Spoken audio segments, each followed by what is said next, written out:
Views expressed by Casters Guild members are only the opinions of that member, and that could change from day to day. Guild members may use mature language, but that in no way means they are mature. Listener discretion is advised. Baldur's Gate 3 gets surprisingly taboo. Hugh Jackman looks good in yellow, and this sandwich has entirely too much cheese. That's the spell we're casting tonight on Casters Guild.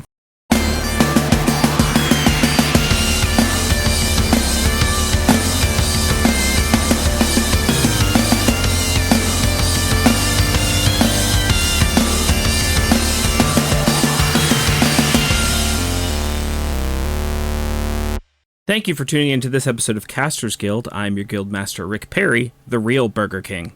And I'm your guild master, Baron Sex Bear Kane. On a natural 20, I work every time. So and on that note, you want to start the show out with some good old-fashioned bestiality? 5% of the time you work every time? Correct. Yeah, that's perfect. Yeah, let's talk about Dungeons and Dragons and bestiality. Okay. B&B, Baldur's Gate and bestiality. Yeah. I joke, but I'm kind of shocked by it. Yeah. I'm at a point where I don't know how to feel about it. I'm afraid. Yeah. I was afraid to talk about this. I was like, we're gonna talk about it no matter what. But like, I'm afraid to talk about it because what do you even say? And for anyone who doesn't know, go ahead. just the facts, okay? Baldur's Gate 3, it's still an early release, right? It's still in beta or whatever, or early release. But anyway, Baldur's Gate 3 has a scene where you can romance one of the druid characters, and it leads to a sexy time activity, and the druid shows up fully as a bear.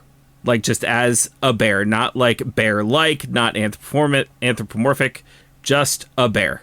And you get the dialogue option to either tell them, hey, change back, what's going on, or I'm into it, keep the form. Wow. And then you have sex with a bear. That happens. So yeah, I think I'm just at the point of that is a thing that has happened. Yeah. I mean, I guess an argument can be made that it's not really bestiality because it's a person is bestiality. It's bestiality. like one thing I thought about that argument before we started recording, and I'm like, no, it's a bear.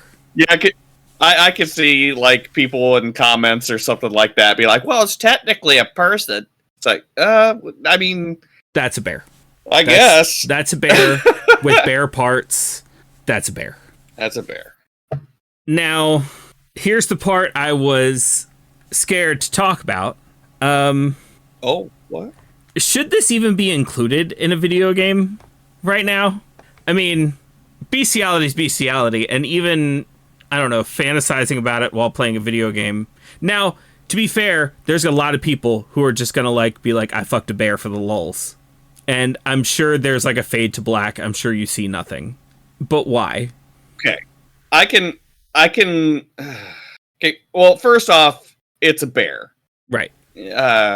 Second off, I mean, I guess there is a moral argument that could be made in that this may be a bear, but it's a bear that can actually consent. Right. And it has sentience. Right. And intelligence. It kind of meets that. I don't know what that test is called. The Harkness with test. Aliens. The Harkness test. It passes that test. Yeah. To me, okay. To me, it fits that same window of the anime girls where it goes, they're actually 200 years old. Okay. But like, bitch, she 5. Like. Right. But no, they're actually 200 years old. No, she's 5. Like, it's one of those things where it just makes me feel a little icky. But at the same time, I'm also a big advocate for non-censorship in video games and media. And people should be able to consume what media they want. And if you don't want to consume that media, you can just not. And it's not like this is a story beat in the game where it happens. You have to actively seek out this scene and then use the dialogue options to choose it. Like you were saying, I see most people doing this for the lulz. Right. I mean, because I could definitely see where the humor is. Oh, yeah. It's here's the other question. Does it get into like a graphic scene of this? Or is it just like they kind of like embrace and the lights go out? I'm making a big assumption here in that it's a fade to black.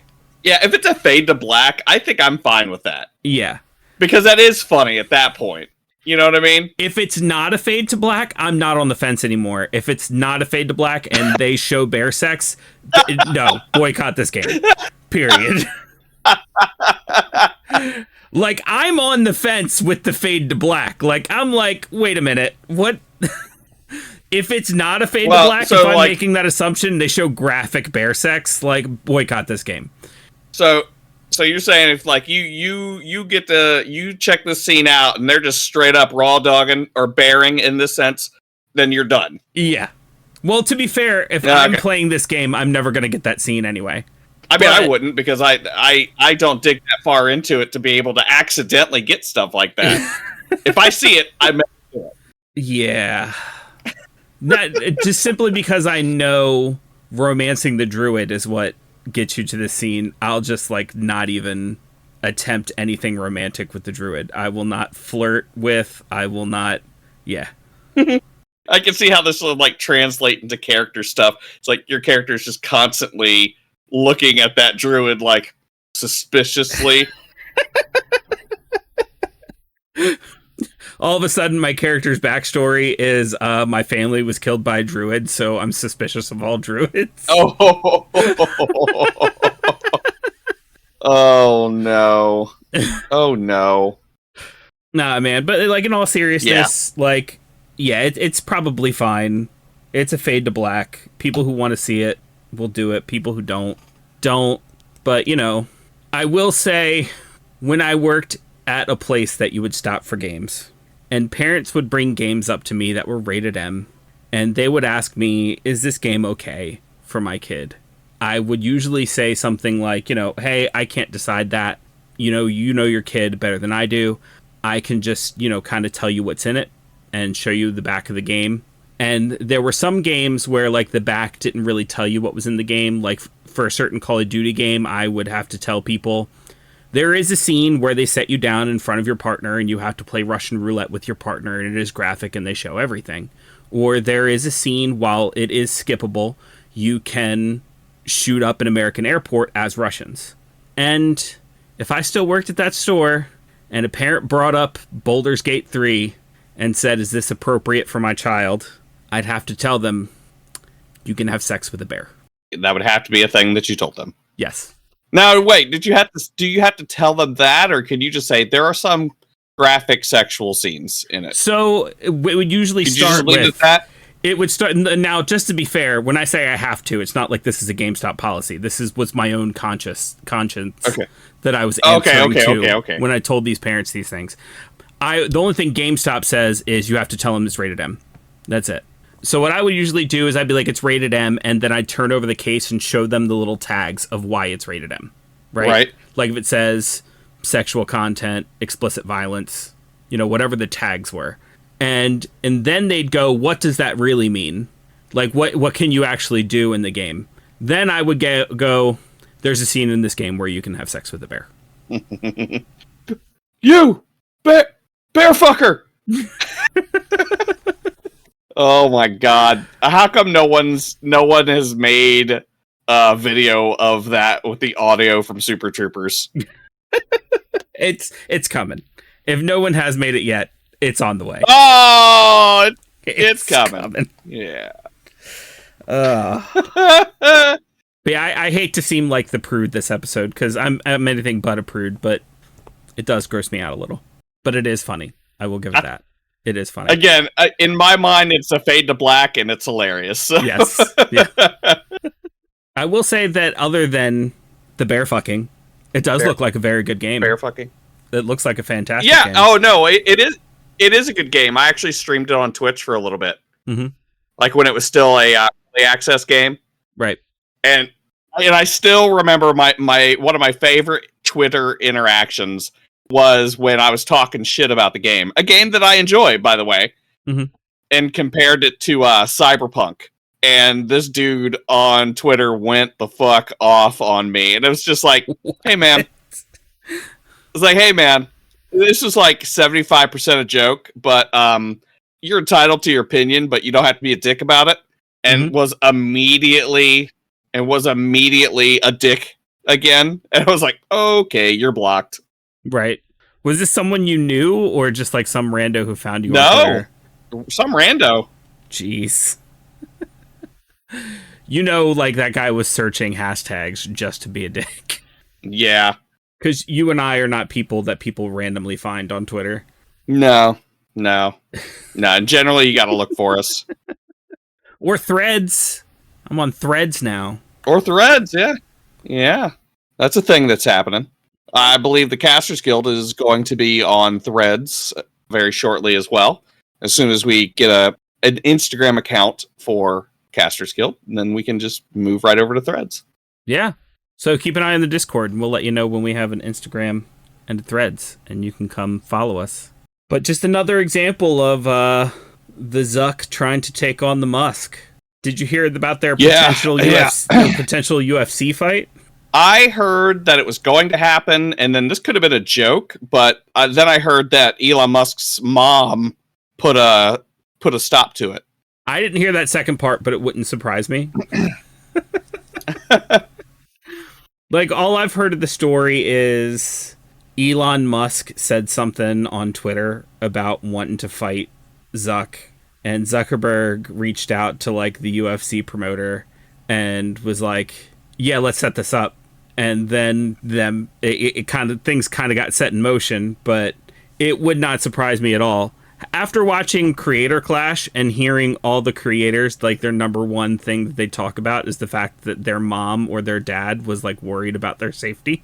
And the moment his mom would say anything, I could easily see Elon taking that as the first scapegoat. Yeah. Because, let's be honest, they're both horrible tech billionaires, but Zuckerberg would have mopped the fucking floor with Elon Musk. If you just look at those two men and their stature and their builds, and then you take even half a second to see how they spend their daily lives, Zuckerberg would have completely annihilated him. Oh, yeah. Oh, absolutely. Yeah. But it would have been fantastic to see another horrible tech billionaire just get his ass beat for a little while. Even if I wasn't necessarily rooting for the other tech billionaire. It's not very often that we get to pit the billionaires up against each other and, you know, in return for them pitting us against ourselves. Right. But, and doing two that actually hate each other, we would have known that wouldn't have been like a fake fight. Like, they actually would have hit each other. Oh, yeah. Probably, yeah. There would. I don't even think that there would have been good sportsmanship or anything. Unless it was just for show. Someone would cameras. Oh, yeah, that's fair. They both have entire PR teams, so I'm sure they'd both get media training on, like, this is how, you know, you don't get canceled in your fight. Right. Elon, hold back on the slurs. It's not confirmed that he uses them, but he looks like someone who uses them. Yeah. Elon Musk definitely has a, like, tertiary Twitter account where he just uses racial slurs casually. Oh, yeah. Yeah, Elon Musk looks like a guy who uses slurs to be mean and hurtful. Mm-hmm. Zuck looks like one that uses slurs because he thinks he's in. Yeah. You know what I mean? Yes, I know exactly. Like someone gave him a pass. I'm pretty sure that, and I'm pretty sure that someone did give him a pass just so that he would use it and get the shit kicked out of him. Now he's a billionaire. Right. If I had the ability to give someone a pass, that is actually exactly what I would have done. It's like, no, man, you could say it. You could say it. It's okay. It gives off the energy of, like, that Office scene where Daryl and Michael are together, and he's like, "Don't forget that new cool black guy phrase I taught you." Oh no. Oh my god. So funny.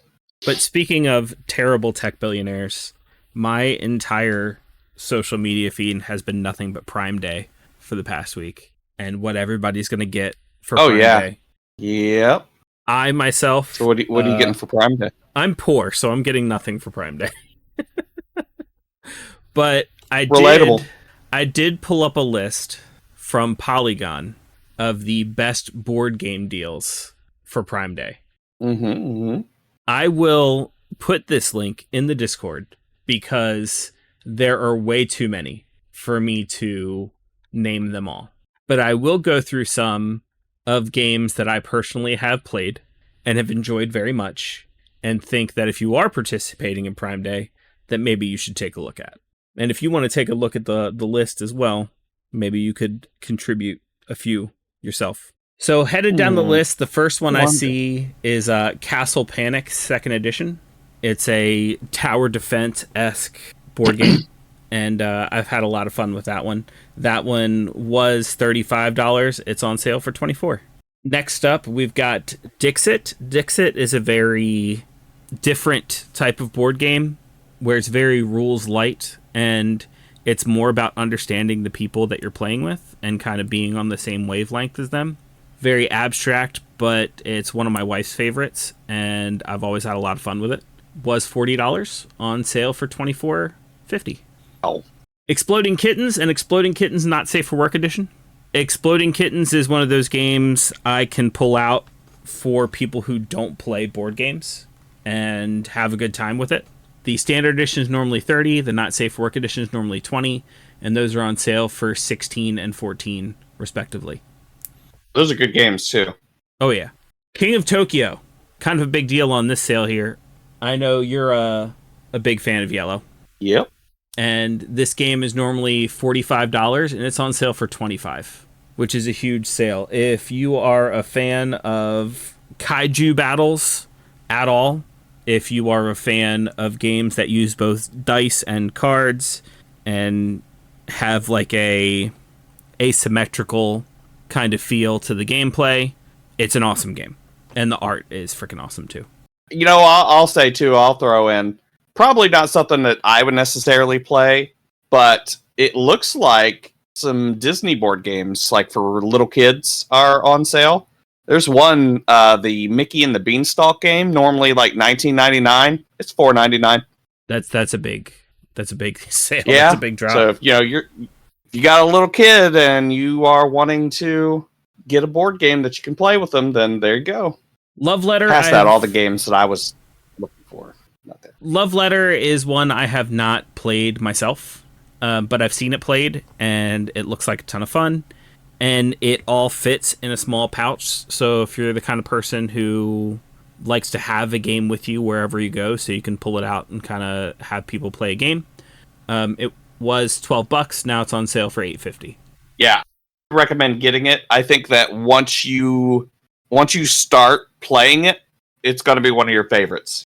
Because it's simple, it's easily transported, and it's fun. Very, very easily will shoot to the top of your favorite games list. All of the One Night Ultimate games are on sale. So that is One Night Ultimate Werewolf, One Night Ultimate Vampire, One Night Ultimate Daybreak.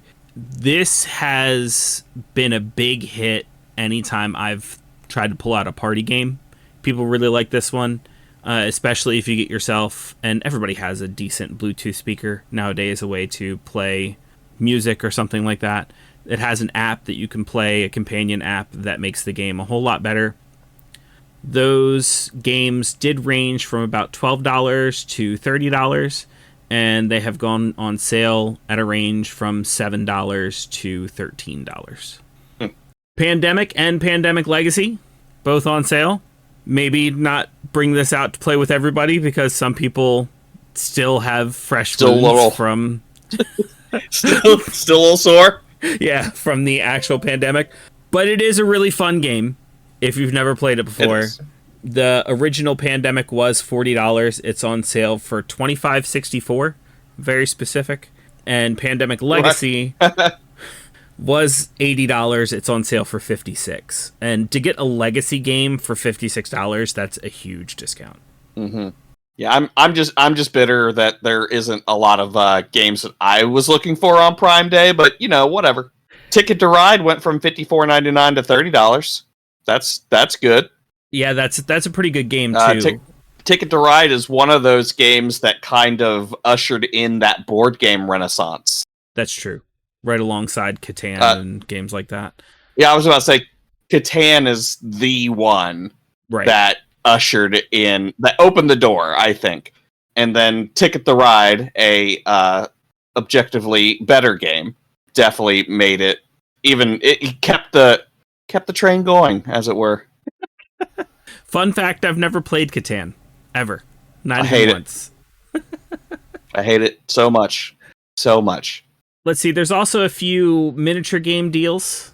What? One in particular that I looked at, the Star Wars X-Wing miniatures game, 2nd edition core set, which I think the 2nd edition core set is a lot better than the 1st edition core set just because it comes with one of the newer X-Wings in it, and they can maneuver a lot better than the standard X-Wings. Yeah.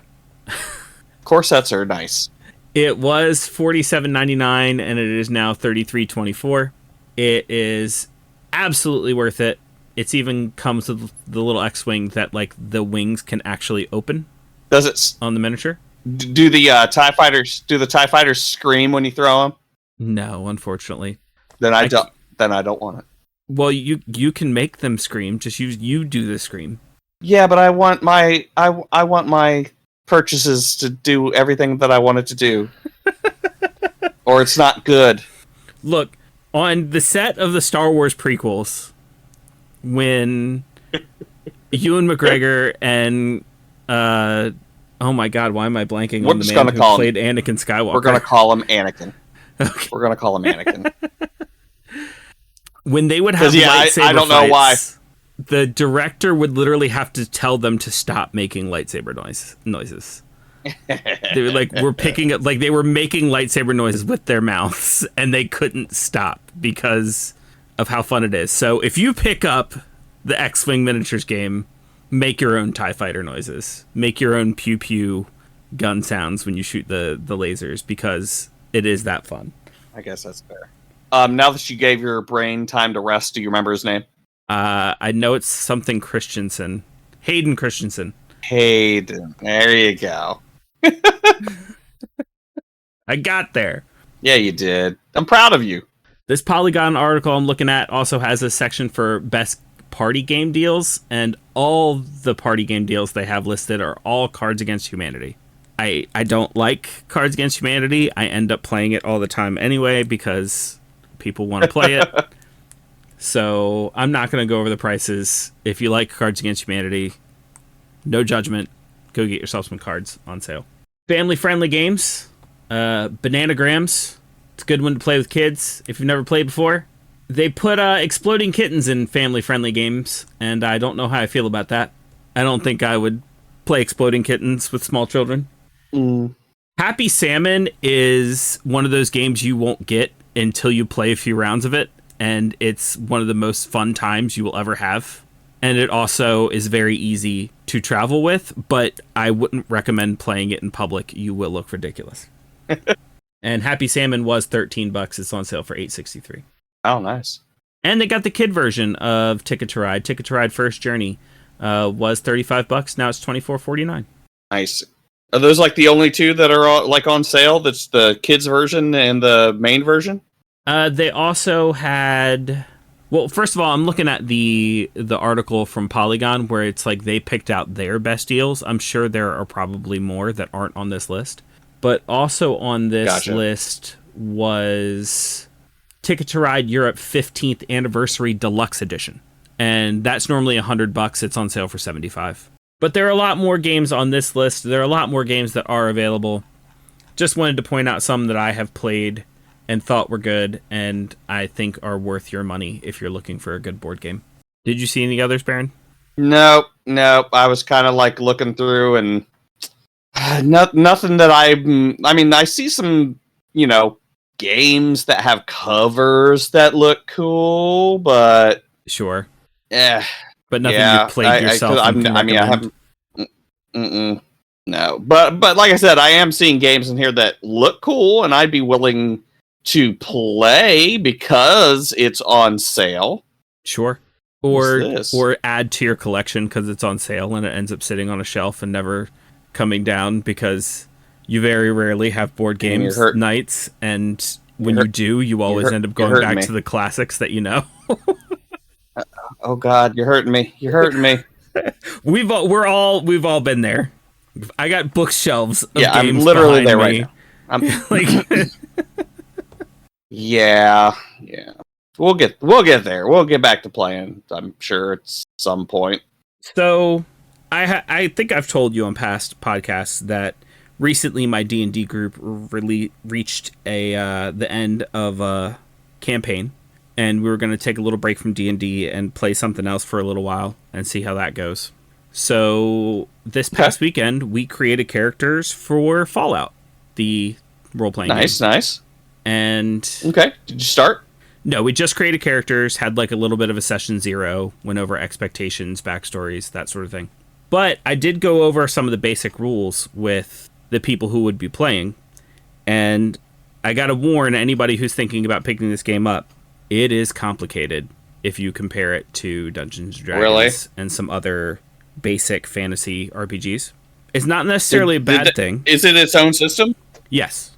It actually has its own dice even. You can use standard D20s and standard D6s, and there are tables to convert your D20s and D6s to their special dice. But it does have its own dice and its own system. I wouldn't recommend it to anyone who hasn't been playing. I wouldn't recommend it to anyone if this is their first role-playing game, and I wouldn't recommend it to anybody who hasn't played Fallout before. So it's a very specific audience, people who are into RPGs and people who have played Fallout. And I'll give you this as an example. One of the most basic mechanics in any RPG, one that you use the most often, is a skill test or skill check. So in D&D, for example, and other related games, Pathfinder, stuff like that, if I asked you to make me a dexterity check, you'd look at your character sheet, see where your dexterity score is, roll a d20, add that number to it, and you'd tell me what you rolled. And then I would tell you whether or not you passed that check based off of that roll. Pretty simple. Okay. Roll a die, add a number to it, win or lose. In Fallout, if I asked you to make a check, let's say a lock-picking check, for example, you would first look at your skill. Well, actually, if I asked you to make a lock-picking check, I would first tell you what the difficulty of that check is. It's not hidden from you as a player. You know what number it is you're trying to reach. So let's say I let you know it is a difficulty 3 lockpick check. You'd go and look at your lockpick skill. And let's say your lockpick skill is a 4. You would then go look at your agility from your special. And let's say your agility is a 6. You would then add those two together and get 10. You would then start with a pool of 2 d20s. You could then decide if you want to spend an ability point, which your whole party has a pool of ability points they share. And you could spend ability points to increase your d20 die pool. So you could instead roll up to 5 d20s instead of the 2 d20s. Every d20 that you roll and get less than that combined score of 10 is considered 1 success. If you roll a 1, it is considered 2 successes. And if you roll a 20, it adds complications to the situation. So while it doesn't necessarily stop you from succeeding, so in that particular example, let's say you were rolling 4 d20s, and on one of them you rolled a 1, another one you rolled a success, and another one you rolled a d20 and got a 20. That would be 3 successes and a 20, which would add complications. So you still pass the difficulty 3 check, but there are now complications added to the situation as well. Like, let's say maybe you break your lockpick. And then if you get more than the 3 required to pass the check, you can then convert your extra successes back into ability points to use on future checks. And all of that is how you make a skill check or skill test. And that's not even adding in the luck mechanic, because that's something else that can be added to skill checks as well. I feel like that one meme of the lady looking confused with all the equations flowing around her head. Yeah. Oh, not gonna lie, gentle listeners, your guildmaster's eyes glazed over just a little bit So yeah, listening to all of that. If your eyes glazed over while I was saying all that, you are not alone, and it was intentional. Like, I understand what I was saying and how it sounded. I want you to understand how complicated this game can be. What you're getting into. Yeah. Now, here's my theory. My theory is when they made this RPG, they were trying to stay as true to the game as possible.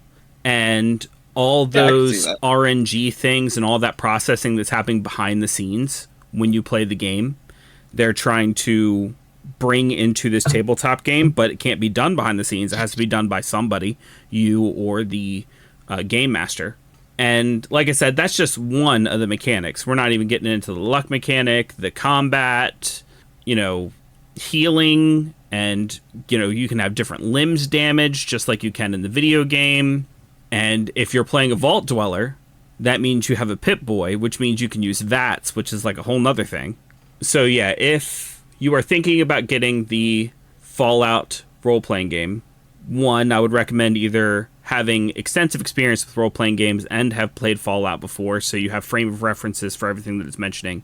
And two, the Quick Start Guide is available for free as a PDF on the website. Check that out first and see if it's something you really want to dedicate time to before you buy the actual book. And then just to throw out like alternatives and stuff. If you want a nice alternative, look for the game called Exodus. Exodus is a post-apocalyptic role-playing game. I've gotten to play it. It's a lot of fun. In fact, before Fallout 76 was even out, we played a version of this game set in West Virginia, like in the hills of West Virginia, and it was really funny. But this game was originally supposed to be the first Fallout TTRPG. But Bethesda said no, and would not let them use the license for that intellectual property. It's actually, I think that the character creation is more complicated than the actual game, but that makes it more Fallout than anything I've ever heard. Yeah, I can see that. So I would say give that a shot too, especially since I like kind of pushing games that are, not very little, because I like pushing games that are kind of less well known.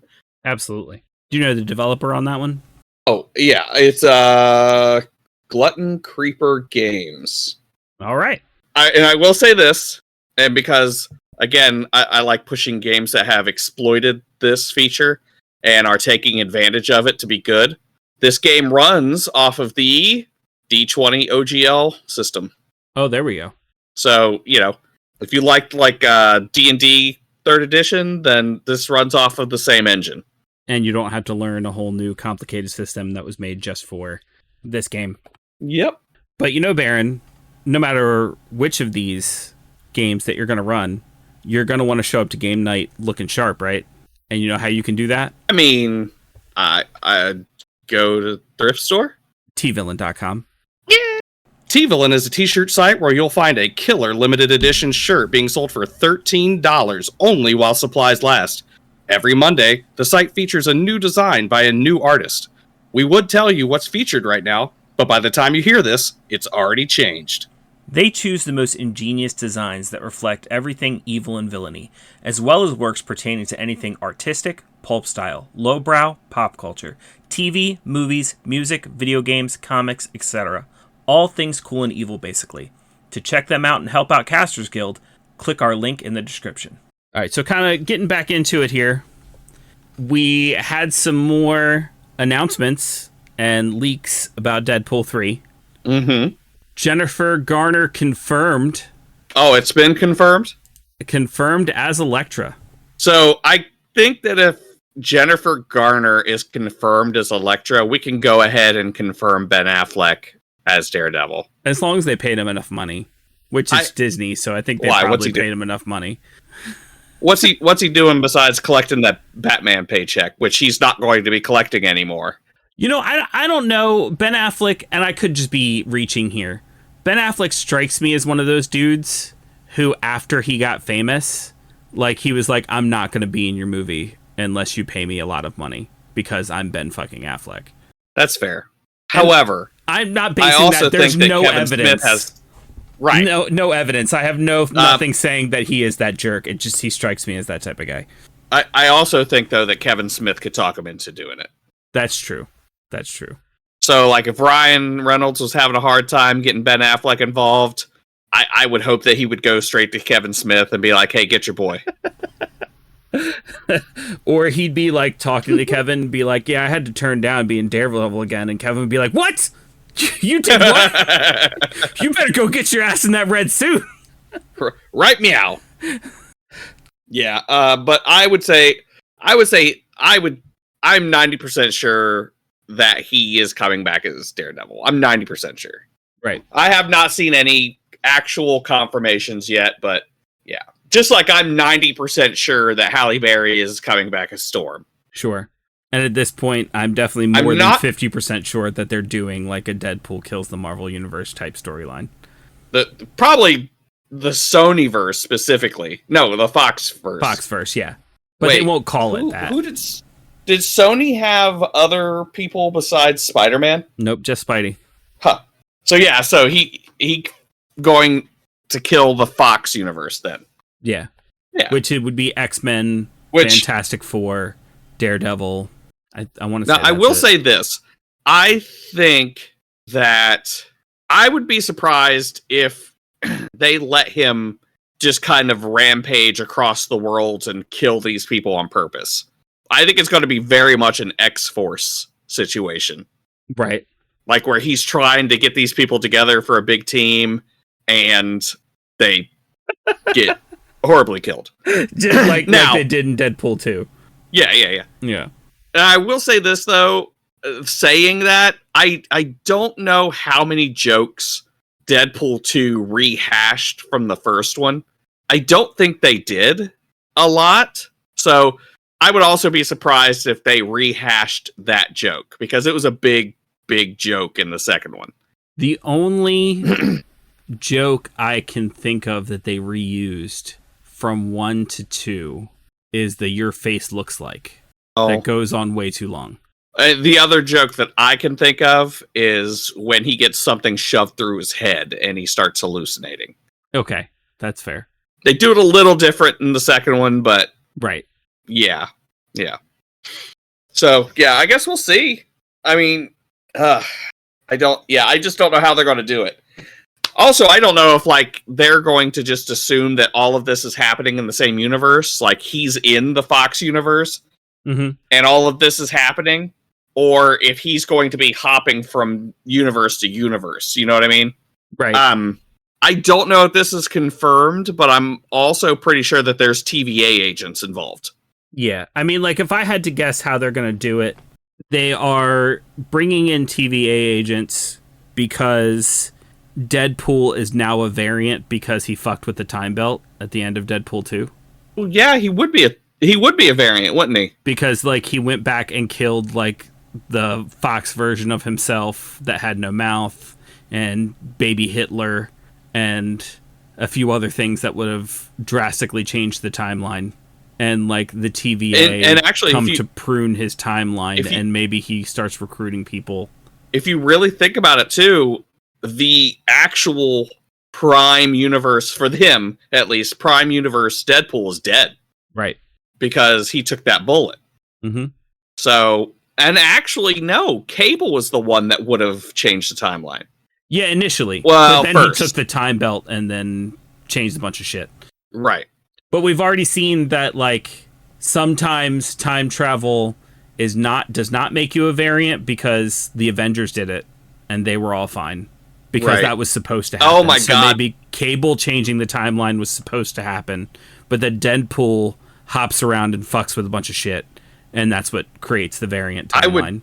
I would very much like to see them do a spoof on a scene that DC did in one of their comics, where Deathstroke saw a bunch of his variants, and one of them was like a Deadpool type character. Mhm. So I would love it if they did this. He saw a bunch of variants of himself, and one of them was like a Deathstroke character. Oh my god! Because he could be dressed in Deadpool- orange and black, and Deadpool goes, "Is that the Pornhub version of me?"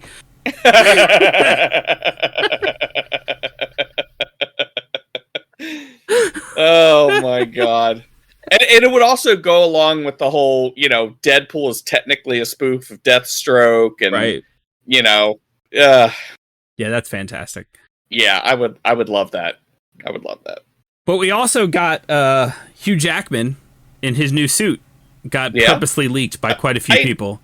Purposely leaked? Yeah, because basically they all just tweeted a picture of Hugh Jackman in the new suit. Again, it wasn't like a press release or anything. They just kind of, Any leaks from these movies, I'm never going to be convinced it wasn't Ryan Reynolds. Yeah. I'm pretty sure that he has like a Twitter page out there that is not him, but it's just like dropping leaks all the time. Well, this one was intentional because Ryan tweeted it, Hugh tweeted it, the director tweeted it, but it was just a picture of Deadpool and Wolverine walking side by side with Hugh in the yellow suit, and the caption was just "Don't blink." Huh. I wonder if that means that he's only going to be in that suit for like a hot second. Who knows? But either way, if you're a fan of the yellow and blue, you're gonna get it in this movie. You know how many people are going to be pissed if Hugh Jackman's only in that movie for like a scene? That would crack me the fuck up. I would love that. I mean, like, part of me would hate it because, like, you want Wolverine, but, like, at the same time, I would immediately forgive them and love them forever if he was only in it for, like, a second. Oh, my God. That would be hilarious. Especially considering all of the, like, pictures they're putting out of Hugh Jackman getting pumped up for the movie, like, getting physically jacked, man. It's... Please let him just be in the post-credits scene. Oh, that would be great. Please. Oh my God. People would be livid. Livid. And I would be living for it. I would be living for how oh my God. livid people would be. Holy shit. Oh my God. I kind of want it to happen. Oh man, make it like that Wreck-It Ralph post-credit scene where they're sitting there talking about how, you know how people go to movies and they get upset because they saw a scene in the trailer and then it didn't show up in the whole movie, and then they do that scene in the post-credits. And it's just Deadpool and Wolverine walking next to each other having that conversation. And the conversation is, you think people are going to be pissed that you only showed up in a post-credit scene? What? Oh, man. Oh, my God. That'd be better than the Chris Evans Captain America one, where he sits down. Oh, yes. Oh, yes. Please. Somebody tweet like it to see Ryan Chris right Evans. now. I want Chris Evans to show up in this, too, as Human Torch. Right. I mean, he showed up for, what was it? What was it called? Free Guy. It's not The Nice Guy. Free Guy, that's it. Yeah, he showed up in that for like a hot second. Mm-hmm. So I don't know. I would like to see them be able to pull off getting these people to show up for 30-second cameos. The end credit scene is just Deadpool taking roll call for the new X-Force. It's just like, Wolverine, here. Human Torch, here. Storm, here. Elektra, here. And then, in the very, very end, the Galactus Cloud comes in and eats them all. Yep. That's it. That's Like Silver Surfer is just sitting in the back while they're taking roll calls. Silver Surfer, wait, if you're here, Black.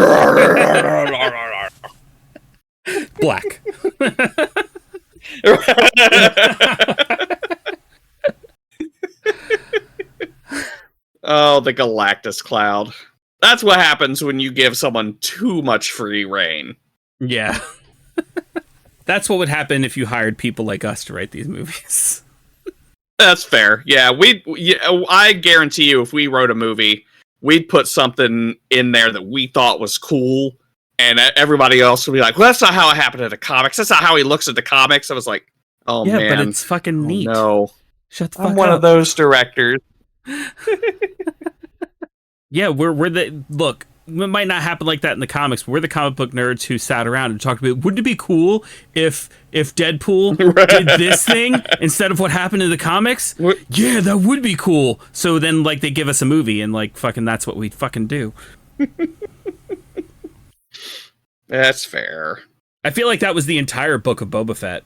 Was somebody, wouldn't it be cool if Boba Fett clawed his way out of the Sarlacc pit and then became like the mafia head of Tatooine? Would it be cool if there were like some modder kids in Tatooine and they were like a biker gang, except they're not really bikes because nothing has wheels in Star Wars, so we're gonna make them floater speeder bikes. I don't know if that's gonna work because I don't know if we have the budget to make them go fast. It's okay. We'll film it so that they don't even notice. Wouldn't it be cool if Boba Fett rode a Rancor? I mean, it was cool. Yes. Yeah, I'm not saying none of it wasn't cool. I'm just saying that was the entire book of Boba Fett. It's just a dude going, wouldn't it be cool? Oh yeah. Same. I wasn't saying the modern kids weren't cool. I actually liked that. That they were actually pretty cool. I like the big.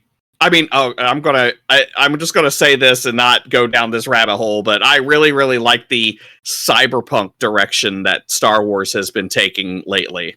Yeah, because they've been taking a very heavy cyberpunk step. Yes, even the last Mandalorian had a lot of like cyberpunk scenes that went right into post-apocalyptic scenes. I think what it comes down to last season, with the time period that they're currently set in, somebody went, so it's a bunch of ragtag fighters trying to overthrow this oppressive empire, right? And they're like, yeah, you know what that sounds like, right?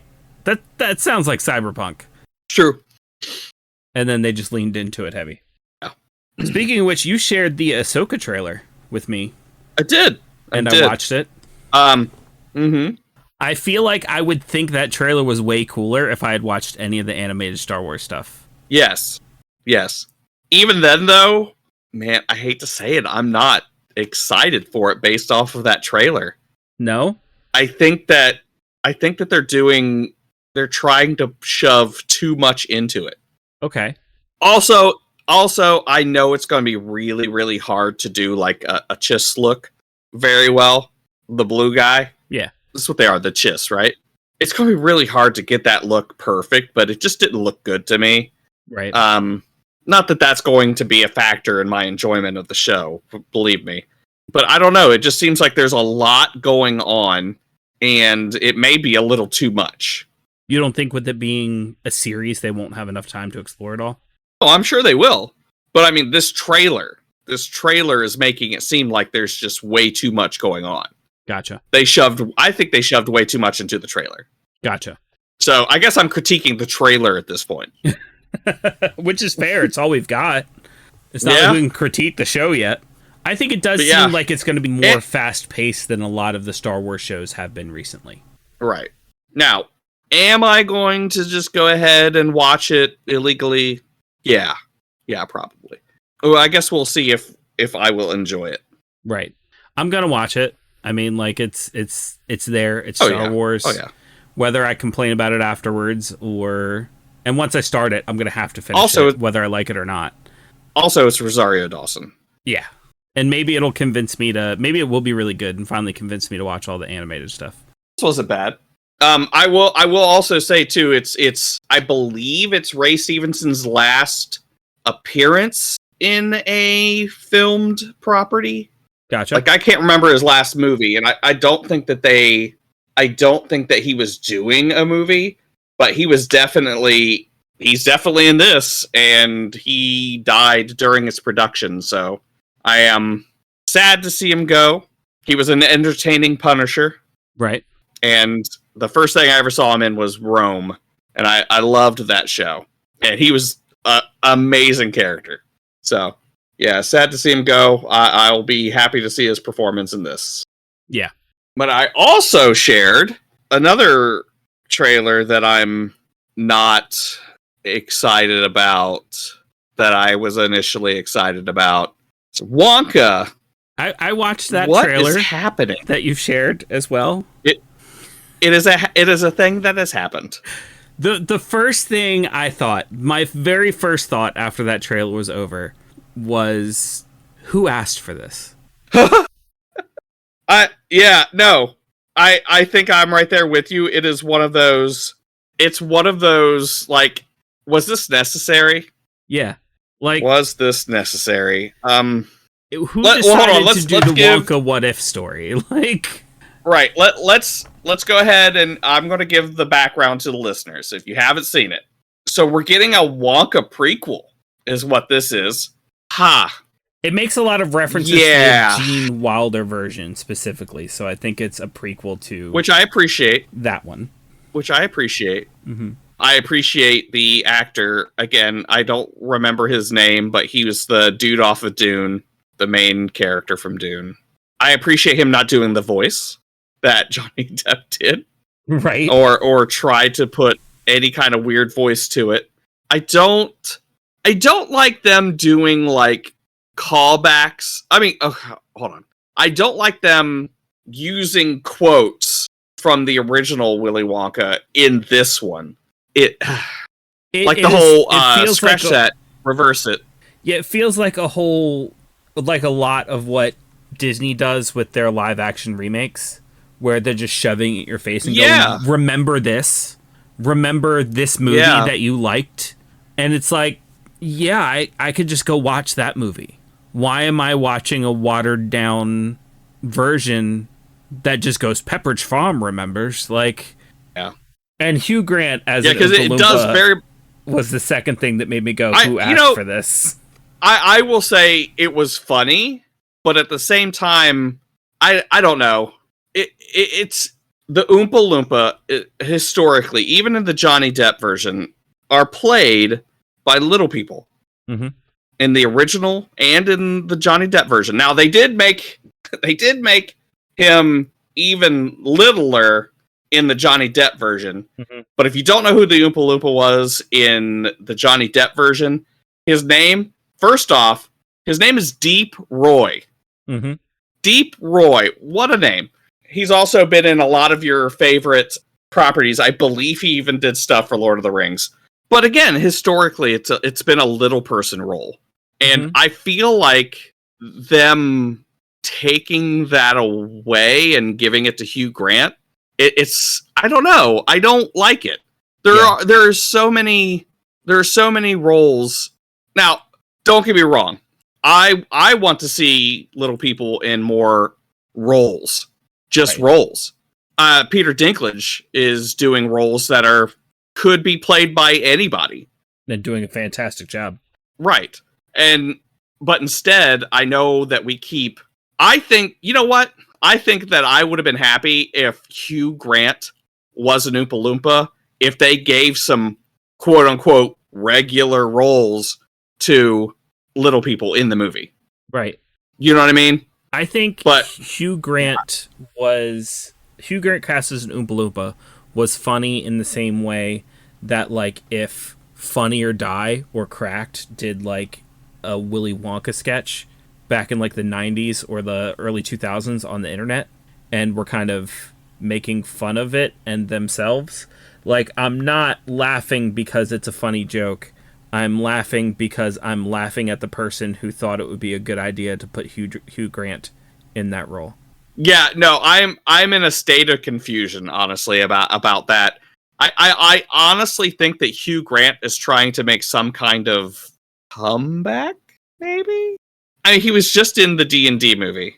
Yeah, that's true. And now he's doing this. And it's like, you are just putting yourself out in front of as many people as you can right now. He's trying to buy a new summer home or something. I don't know. Maybe. I don't know.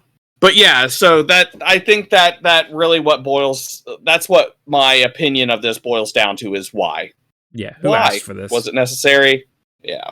The whole thing just seems really cheesy to me. It does. It does. Every little piece of it. And speaking of every little piece of something being cheesy, there is a new sandwich in Thailand at Burger King.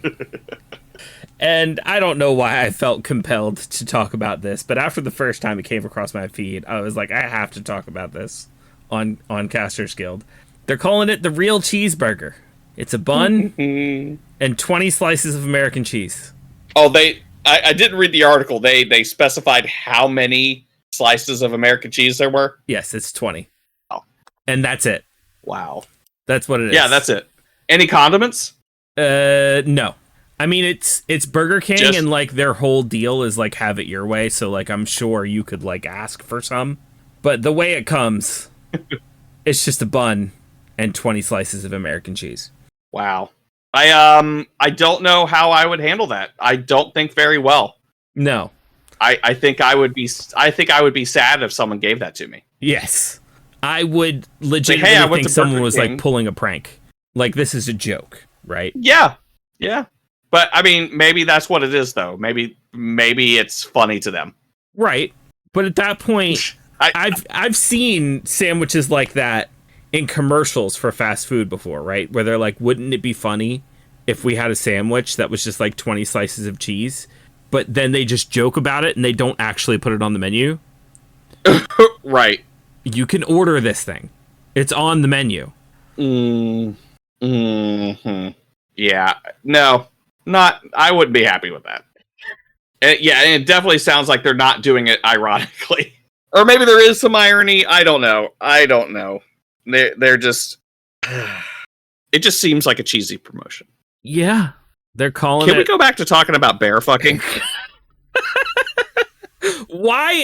Okay, but for real talk, why is the idea, and like, I feel like this is going to be a controversial take...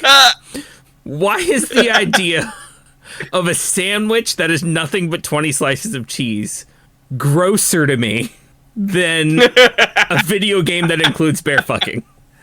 Druid bear. It's a druid bear. Let's make sure that people know that. Which, to be fair, I still find that gross. But why is the 20 slice of cheeseburger like actually... feels worse. It feels worse. I'm with you. Man.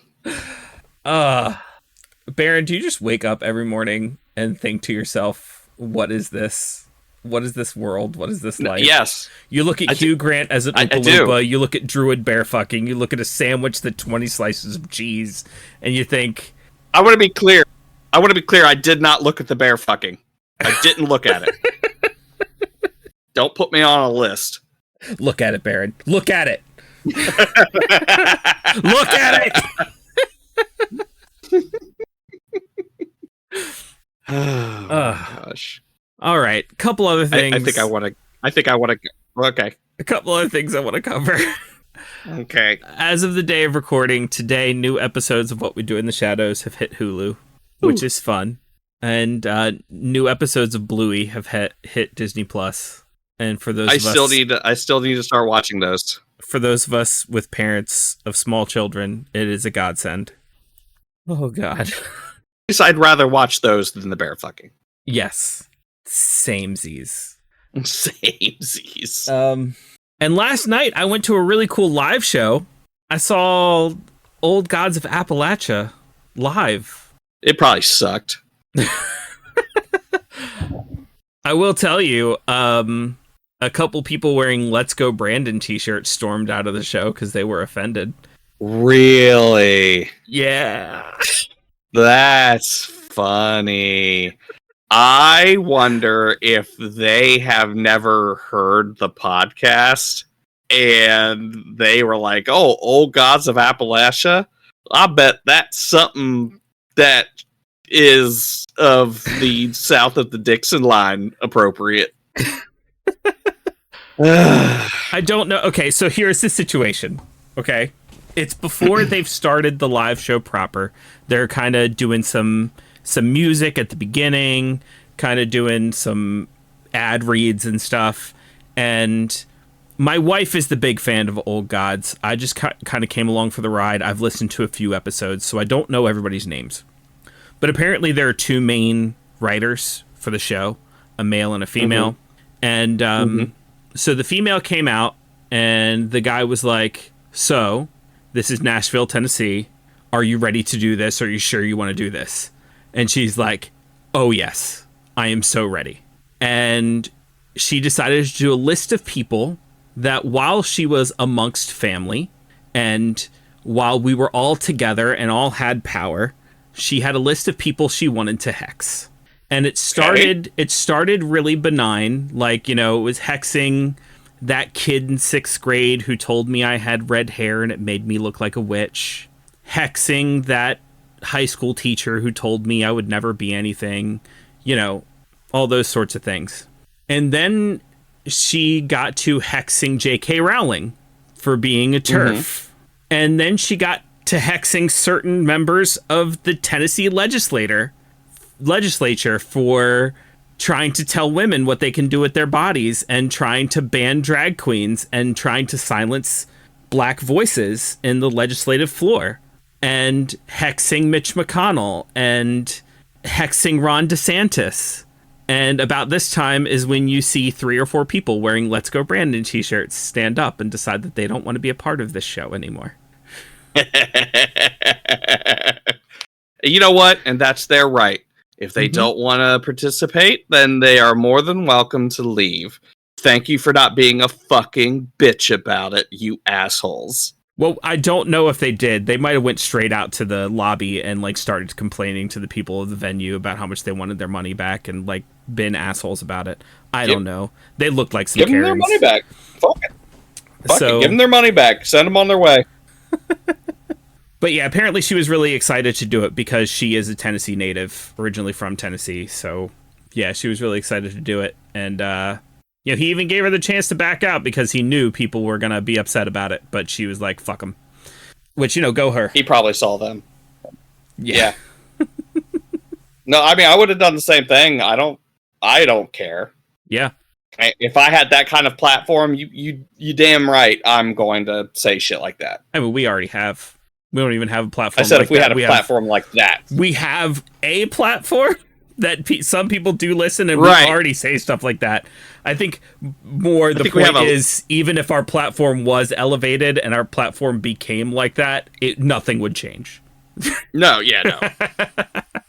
No, I would not cater. I would not cater. Right. But yeah, at the end of the night, it was a really good show. They told a story that is not available on the podcast or the Patreon. It's only available at the live show. They had some really cool merch available. Oh, nice. It was fully voice acted, just like the podcast is. They were all there. It was a really good show. And the music even moved me to tears a little bit. So yeah, it was good shit. Yeah, I'm a fan of that show. I haven't kept up on a lot of their latest stuff, but because I don't even have time to listen to podcasts anymore. But it was good. So yeah, we'll once again shout them out. If you have time after you're done listening to our podcast and you're looking for something else to listen to that's horror based, check them out. It's good shit. I normally listen to podcasts while I'm on my lawnmower and mowing my lawn because I got an acre I got to knock down, and it's a good time to catch up on some podcasts. I tried listening to Old Gods while on my lawnmower, and even with the volume turned all the way up, they are a quiet podcast because they're trying to set the mood. So it has not been feasible for me to really get into them, but what I have listened to, I have really enjoyed. Mm-hmm. I would love to see a TTRPG come out of that. They already made a supplement. Get out. Yeah, I don't know. Just a supplement though for what? Let me double check because Tiffany showed it to me. Let me put it in the Google machines real quick. I got it. Okay. Old Gods old Gods of Appalachia role-playing game by Monty Cook. There you go. Well, Monty Cook Games, I should say. Monty Cook Games. But still. Right. I know they ran a Kickstarter. That's how Tiffany told me about it, because she heard them talking about a Kickstarter for it on the podcast. So. Right. Maybe we should get that. Another 32-page softcover book. Another candidate. Oh, that's the player's guide. I'm sorry.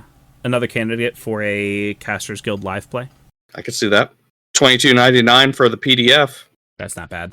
No. Oh, it's not out yet. That's why. You can go to Monty Cook Games and pre-order it. Oh, okay. So it's still kind of in that pre-order Kickstarter phase. Yeah, this is on Monty Cook Games, and this article was released June 7th of 2023. Trying to see if there's any kind of release date for it. I'd have to go through this whole article, which I will later, but I'm not going to do it now. Keep an eye on the Discord. Yeah. I'm sure Baron will post something about it there. Yeah, maybe. Yeah. So with that, Baron, I think we're going to call this an episode. Yeah, before we get to another thing that we would much rather talk about bear fucking than. I don't want the conversation to turn south and then us be like, man, I really wish we were talking about bear fucking again. Man, oh man. Tune in next week for an entire list of things that we would rather talk about bear fucking than this thing. You're not getting that list. I'm putting that out there now. You're not getting that list. Things that make us feel grosser than bear fucking. An essay.